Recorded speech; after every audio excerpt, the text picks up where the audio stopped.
Ladies and gentlemen, welcome back to another episode of Let's Talk 20s. I hope you have had a phenomenal week so far. With the two most amazing co-hosts I could ever imagine. To my right, the two most beautiful and caring, selfless, charming, polite, down-to-earth, hilarious co-hosts I could ever ask for. I got Connor Lawson, GT Fletcher. You guys already know who they are. You're familiar with their voices. Their mantra, the energy that they bring to this podcast. Tanner. What's up, Tanner? What's up, GT? What's up? What's going on, boys? Let's not forget about the best host of any podcast ever. Guys, Mr. Tanner Perry. Yes. Come on. Everybody doing good? Yeah, I'm doing pretty good. Just tired, man. Started that second job and the training, and then I'm starting this week. I'm starting the 14 days in a row, and we'll see how my body takes it, bro. Honestly, what's going to bother me the most, I don't think it's going to be how tired I am. I think what's going to bother me is, like, not having time to do anything else except that. Yeah. Like, that's my whole day. Literally 5 a.m. to 9 p.m., 3 days in a row. It's like, I can't go to the gym. If I'm stressed out, like, there's nothing, right? But, just working.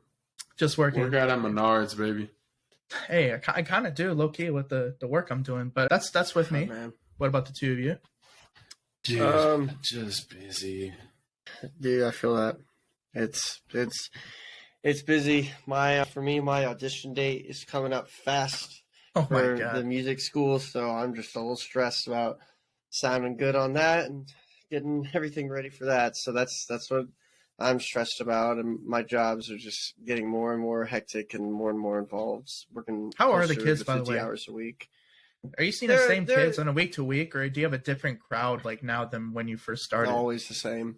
Really? Always the same. They were really sweet to me today, actually. They've been a lot recently because they've just, I don't know what's been going on. I don't know if it's something in the air. I don't know if it's that awful Ohio toxic chemical pollution thing going all the way to Georgia, but like, really? No, for real, no joke. Like, that is actually awful. If people don't know about that, please donate to anything you can with that cause, because it's fucking horrible. But in all honesty, though, I think there's just something in the air because the kids have just been not acting good. But they said I was one of their favorite teachers today, so that was nice of them. So good stuff, educating the youth, baby. Mm-hmm. What about you, GT? How's the teams looking, bro? How are the boys doing? So JV, we're 4-2, and varsity is 5-1. Bro, they're off to a hot start. Hot start. Yeah, man. They're looking good, man. I'm excited. So, and then freaking Georgia Jackets, we start up, damn. Like 2.5 weeks, we start tournaments. So, man, it's getting busy. And working that crust. Boy, about that money. I'm trying to be. I know. It's never good to feel uncomfortable with your schedule and your money, man. Dude, oh my gosh, just crazy. I think all three of us are kind of in the same boat, but in a positive way. I feel like last year or 2 years ago, if we had all this stuff going on and we asked the same question, how you doing? The answer wouldn't have been, oh, I'm just a little tired, or I'm feeling good, I just got a lot going on. We would say we're stressed. We would say that we're exhausted and burnt out. Mm-hmm.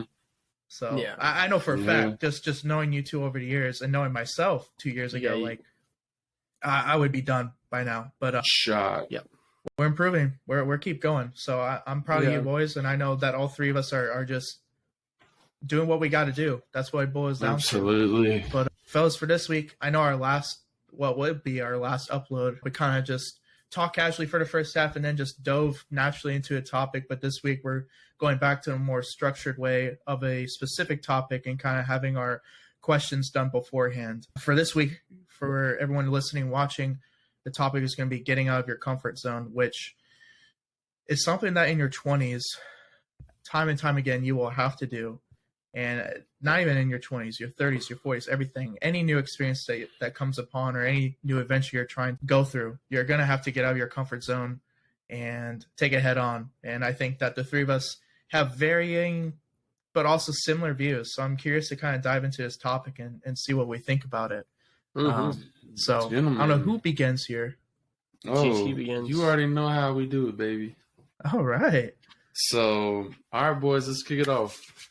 We're gonna little crescendo type thing for you music people out there. All right. Oh shit. Okay. All right. We're gonna start off easy. Just breaking down comfortable. Like, what does it mean in your views when you're trying to break it down to someone? Because comfortable can be a lot of different things, a lot of different avenues you can go around with life. You can go around, and comfortable can be in a whole lot of different situations. But we're just going to start with the nitty gritty, right? The basics. Break that sucker down. Connor, take us off, buddy. Begin the journey. Oh, man. All right. I'm starting this off. Okay. I mean, there's a couple of things that come to mind when I think of comfortable. There's like one positive word and there's like one negative word. I'll start with the positive because we're breaking it down easily. I would say just ease. I guess not even just easy, but just like things are maybe even relaxing is another good word, a way for comfortable. You know, when you're, for example, comfortable around people that you love and you care about, it can be very relaxing, especially when you're in a good place with the people that you care about, you know, whether it's your relationship, your friends, or your family. There's a level of ease in the conversation. There's not as much stress with it when things are comfortable. It's relaxing. Things are a lot less heavy, maybe, in that way. But then there's also a negative side that I think of it with comfortable, where there's lazy, which is something that I think I developed into, which is where being comfortable in your mindset and maybe not challenging yourself. And that's another thing that I've run into. I know we're going to talk about it. I'm sure you guys have run into it too. Yeah, just being comfortable and almost kind of conflates to complacency as well. Kind of just letting yourself do things that maybe you know aren't good for you, but you don't want to change because you're comfortable, because you're afraid of change, for example. So there's a lot of different ways you can break down comfortable, but it can take on many different definitions. And I think there's two sides of the coin with comfortability that you have to watch out for. You stole my word. I was going to say complacency, which is something, I forgot the topic that we were discussing. I know I've talked about complacency before in terms of getting out of your comfort zone would be the negative term. And then, like Connor said, just relaxed, almost at peace in a way. When I'm comfortable, it's almost stress-free in a way. But there's definitely a very thin line you have to walk when you are comfortable. You can become too comfortable and lazy very quickly, as Connor mentioned. But what about you, GT? What do you have to say? I'd say I love complacency because when you become comfortable, like, you don't move, right? When they say you're comfortable sitting down somewhere, you're comfortable in the chair, you're comfortable laying down in bed, you're not moving. So you're not changing, everything's staying the same. When you're laid back, you might have everything done, or you could not have everything done but think you do, but that complacency can come in there. Well, to switch gears just briefly, talking about breaking down the word comfortable, my follow-up question for all that is, why do you guys think it is important to learn the skill of realizing it is okay to be uncomfortable, specifically in your 20s? I think it because 20s is your learning period, right? Everyone always talks about the 20s being learn because you're not going to be fully established in your 20s. And if you do, then, you know, all the more to you. And we're not going to take away from those who might be completely have everything all figured out and all that, because a lot happens and it's just crazy, you know, like we said, shit happens in life. Life is life. But I think being able to master that uncomfortable will let you learn more about yourself while you're building your foundation, and being able to truly know your foundation, your close-knit group of people that you trust, you love, you care about, you do this and that for. So I think it's something, the faster that you can be comfortable with being uncomfortable, I think life is a lot better and a lot more you and not other people. Right. So I get what you're saying. I agree. Yeah. 20s is a period of change, of self-discovery, of growth, of learning. I love what you said with that, because part of learning things about who you are is trying new things and being placed in new difficult situations, whether you're pursuing new job opportunities, whether you're living in a new place, whether you're getting married or having kids for your first time. I mean, these are all new experiences that you're not innately probably going to be comfortable with unless you take to these kind of situations like super easily. I wouldn't say that every single person does. People might be naturally more capable of picking stuff up quickly, but it doesn't mean that it's not going to be uncomfortable at times. It's going to be uncomfortable because there's a learning curve that you have to learn for yourself in order to figure out what you can take regarding your uncomfortability and your comfortability. You know, it's like Tanner talked about the line. You have to learn that line when you're in your 20s. So you have to first start by putting yourself in situations that you're maybe uncomfortable with or that you're unfamiliar with. It's important because you're not going to grow as a person if you don't place yourself in those situations. Yeah. Oh yeah.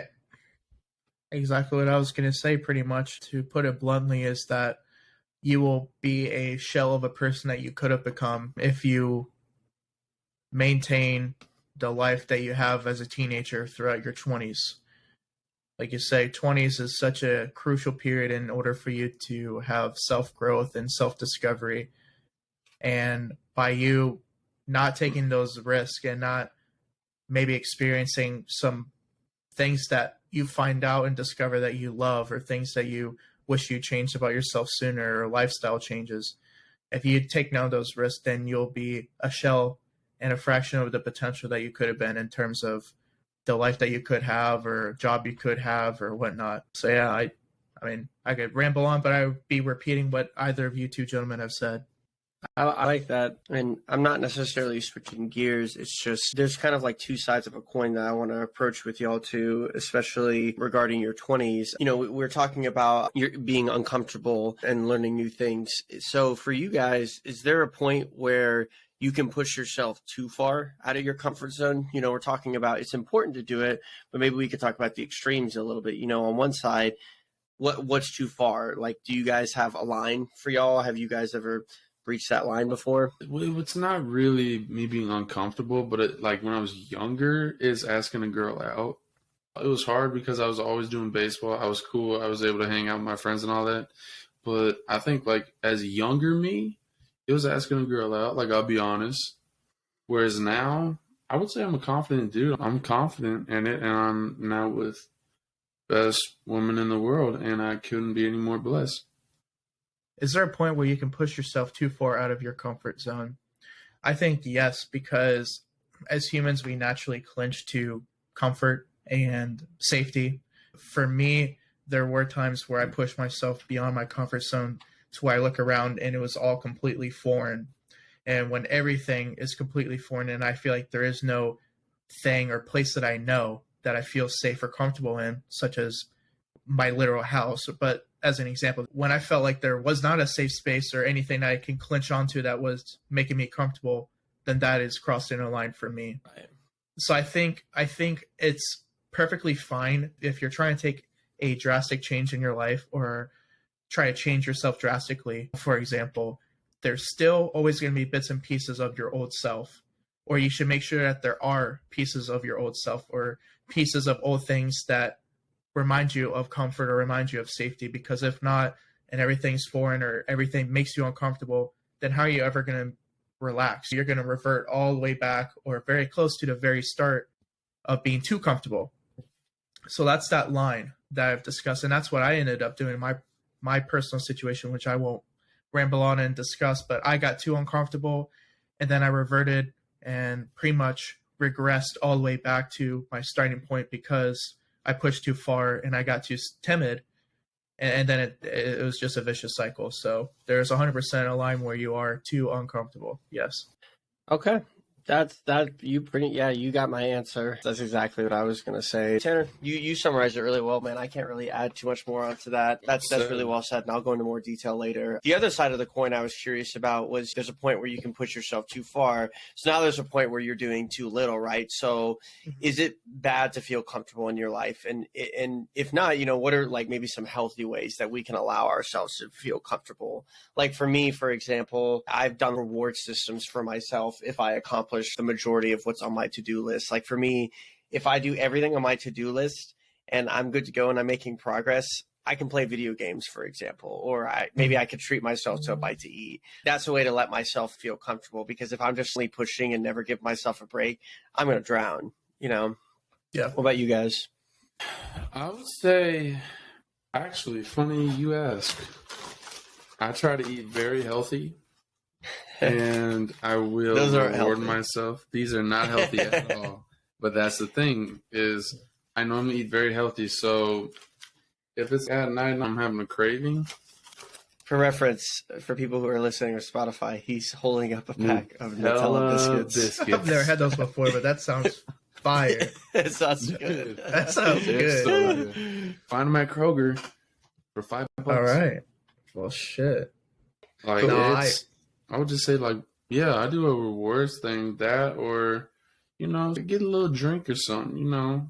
For me, for example, if I'm trying to solve a problem, and sometimes I fixate on things in my head, so maybe more metaphorical, like an emotional thing that I'm dealing with, I sometimes just ruminate and don't let myself come up with a solution. So sometimes what I do to let myself feel comfortable is I just let it go and just kind of zone out. And so I'll go meditate, or I'll do that shower trick I told y'all about, or I'll literally just go take a quick power nap, for example, and I just turn off my brain.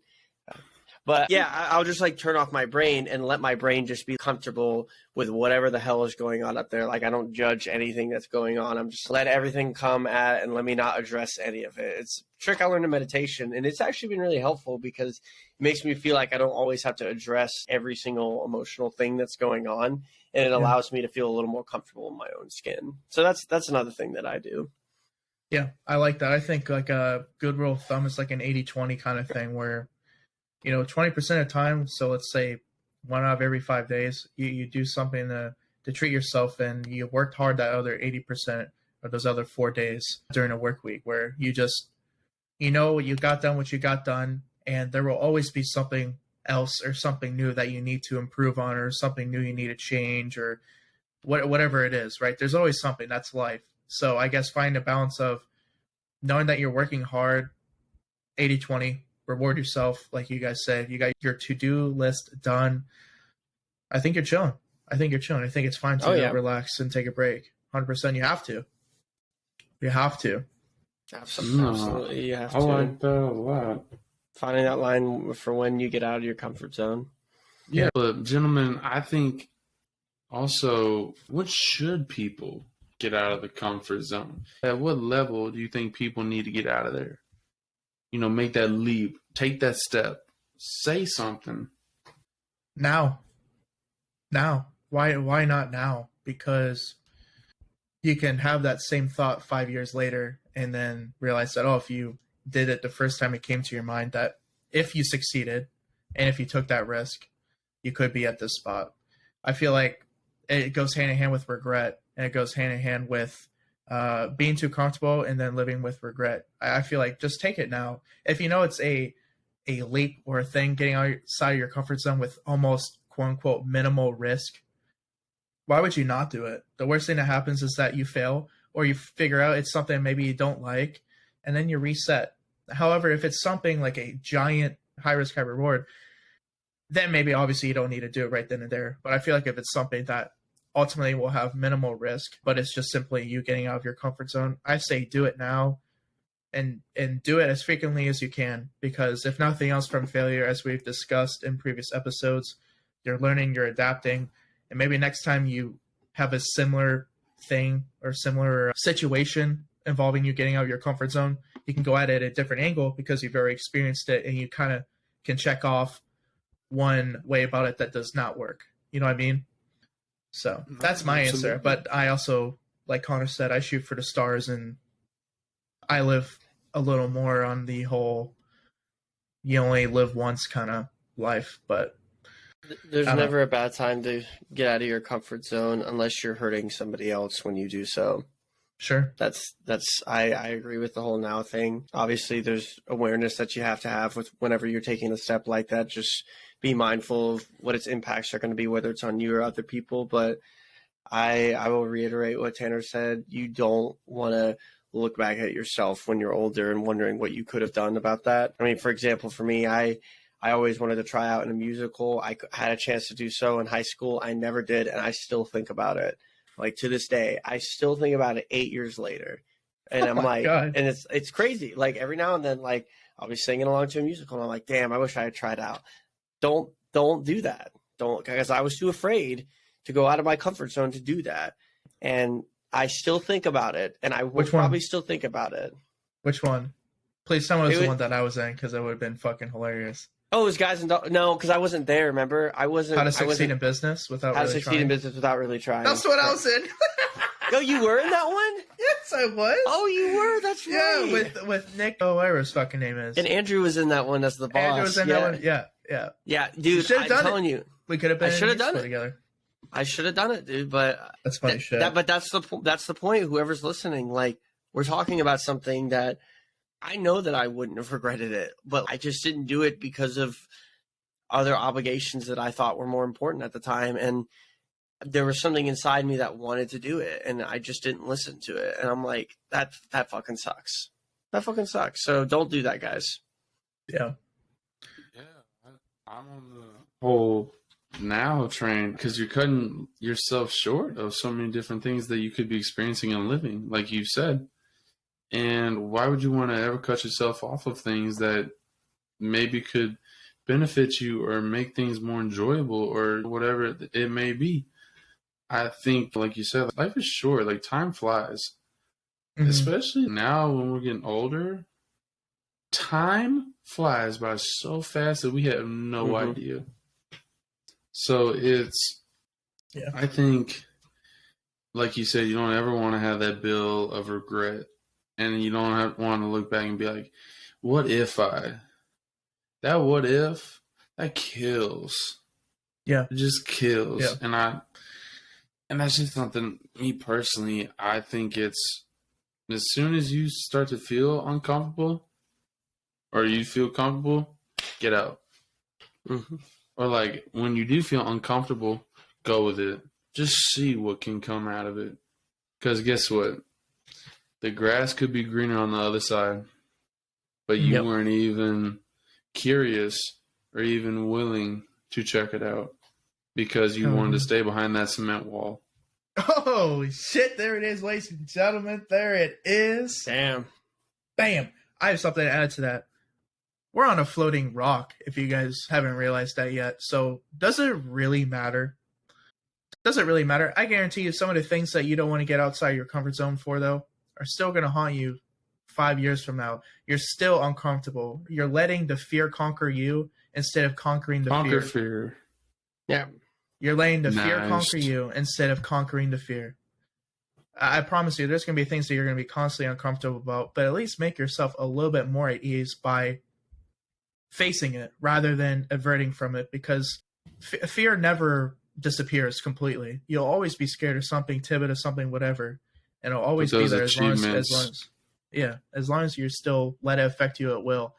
But experiences, everything. Gentlemen, I have to change it up real quick because we talked about that, and this kind of goes hand in hand here. We just talked about kind of conquering the fear and everything.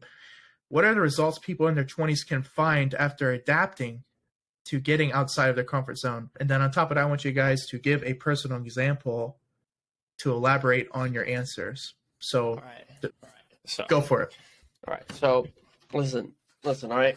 Oh, we listen. We have headphones on. When I was going to live in a completely new city, and I know I talk about this a lot, and everybody's like, "Oh, here he goes again." I was on my own, and I didn't have any friends there at the time besides brother. My relationship was not going well. Everybody knows the whole thing who's listening to this podcast. For those of you who don't, when I moved to DC, and I was there for about a year. Oh gosh, yeah, just a year. It felt like so much longer with how much shit happened. But yeah, I was there for about a year. Moved there for a relationship. Relationship fell apart, and now I'm back in Georgia, where I used to live. Long story short, I moved there, and what I found when I moved there was that I was constantly afraid. I was constantly fearful, like in fear and fearful of what I was doing and if I was doing things right and if I was like actually making it. I was so afraid a lot of the times, especially at the beginning, that I wasn't really living in my day-to-day life. You know, I was just kind of waiting for things to get better and waiting for the fear to just go away, because I was like, it'll eventually just go away because I'll get used to it.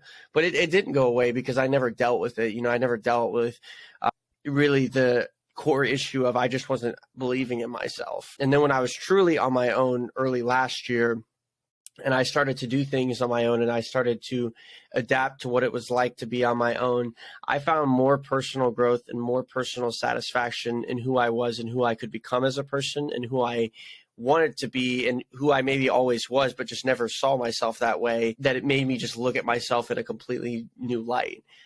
I gained so much personal growth from pushing myself into a very hard, like out of comfort situation, which for me was living in a completely new place after living somewhere for 23 years. And I don't regret it at all, even though it was fucking hard and I don't miss living there. I don't regret moving because it made me more of a man, and it made me more of who I am as a person. So I adapted, and I was able to find solace. And sometimes what you realize when you're in those uncomfortable situations is you're still you, even if it doesn't feel like you're you at the end of the day. And you realize like your own limits. And a lot of the times they're a lot further, and you have a lot more strength than maybe you realize when you're in those uncomfortable situations. So like we were saying, don't let fear be the reason why you don't do something. Yeah. People in their 20s are just adapting. I love the word adapt because adapt is something that you are always adapting to new changes within things throughout your whole life. But especially in your 20s, I would say after I was playing baseball, which it was uncomfortable moving that far away to play out in Kansas from here in Georgia. That was very uncomfortable. But I'm going to say more of a recent thing is coaching. I started my coaching career, and, it was one of those where I got a big spot, like pretty quick at Kingsbridge, and I got the head JV baseball coach, and within a big time program. I mean, it's big. So I think it's when you're uncomfortable, it's being able to adapt to new things, and adaptations I think are really big. True. So it just helps out. And now I'm making strides in my coaching career, and I've made some really good contacts and connections, and I've met some really cool people, and I love every little bit of it. So, and I'm already far ahead and over a lot of other people, but I'm just very happy with everything that's been going on.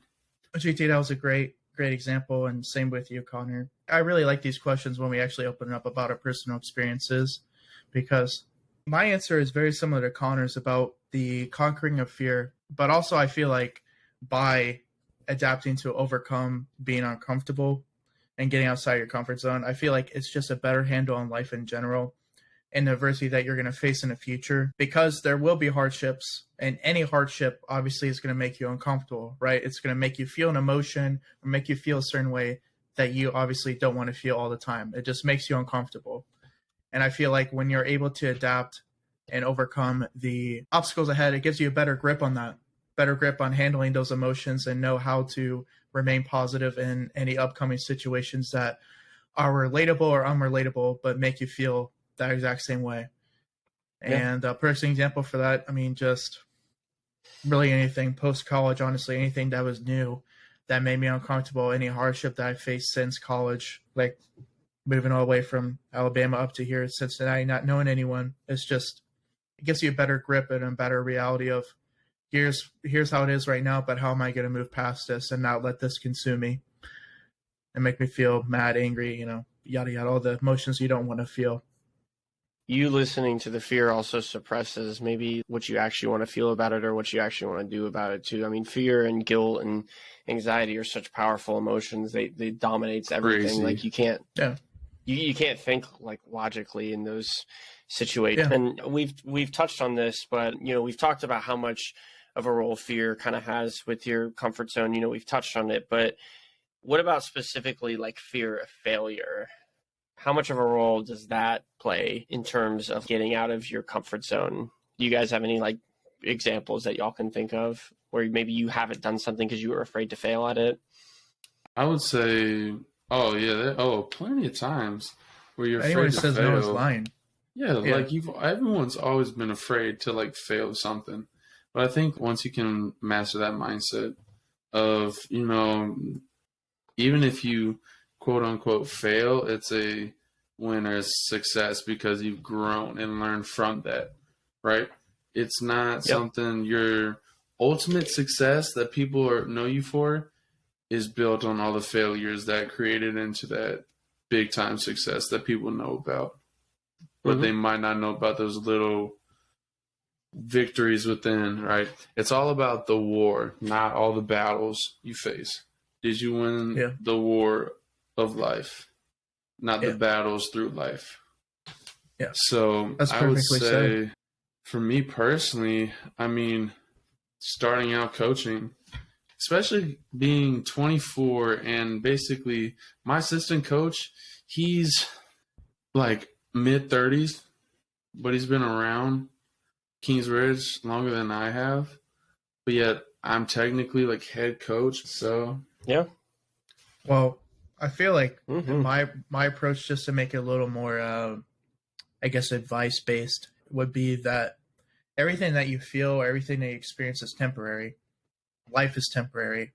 So the fear of failure and the act of actually failing, you can always rebound from it. It's never a permanent, you're a failure for life. There's always potential chances, upcoming opportunities for you to rebound and just feel better and actually be comfortable. It's just an ever-going process, but everything that you feel, all the failures that you're experiencing or the possibility of failure, that's only temporary.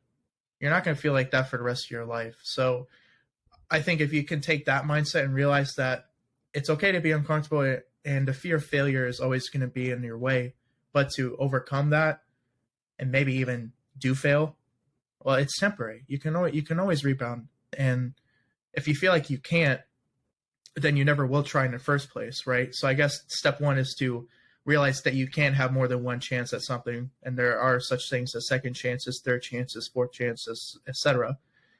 Then getting over the fear of failure is realizing that that emotion that you feel, the anxiety, anger, whatever, or feel failure itself, is also temporary.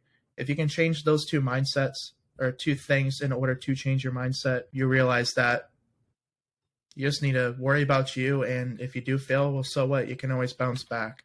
And that's what I've implemented in my personal life, and it's really helped me. So I feel like I can definitely help someone else as well. Yeah, I like what both you said. It brings something to mind with me where, I mean, we all try to make something of ourselves, and sometimes we'll try at something and we'll fail, and sometimes we'll try at something and we'll succeed. And a lot of the times we think that that's what makes us who we are, is our successes and our failures. Our successes and our failures don't define us. We define what our successes and our failures are. When we look at something like you were saying, Tanner, and GT, you touched on it too, with a different perspective, where maybe it's not a failure, maybe it's a learning experience, that in of itself can be a success. It's all about your mindset. It's about how you define it. And really, anything that you mess up on really could not be a failure for your entire life, and you could be succeeding and grateful for the rest of your life by changing your mindset. And that in of itself is going to allow so much positivity. I just know that when I'm not afraid of the fear of failure, I've reaped a lot of benefits when I've gotten out of my comfort zone. Well, gentlemen, to really end it on more so of an open-ended question, there's no right or wrong answer here, but I want to get your opinion on this. 3 questions that I found to be associated with getting outside of your comfort zone. What is the worst that can happen? Will I regret it? And what will I learn? Do you guys think like this in these scenarios? Or what is your mindset building up to getting out of your comfort zone? Absolutely. I don't ask the exact same ones, except for what's the worst that can happen, because I've talked about before, sometimes that's like a strategy that I use where I let my brain go to the worst possible thing that can happen. And again, it's usually never as bad as what it may seem like, because that doesn't usually happen in real life. In terms of me getting out of my comfort zone, I mean, like asking out a girl, when you were saying GT, been so afraid to do it. Asked her out. Worst thing that could happen, she throws a drink on my face, calls me a pervert or something, for example. Like, that's the worst thing that I thought could happen. All she said was no, and that was that, and it's like, I don't even think about her now. I think I naturally just try to take what I can learn from it based on how I feel about it afterwards.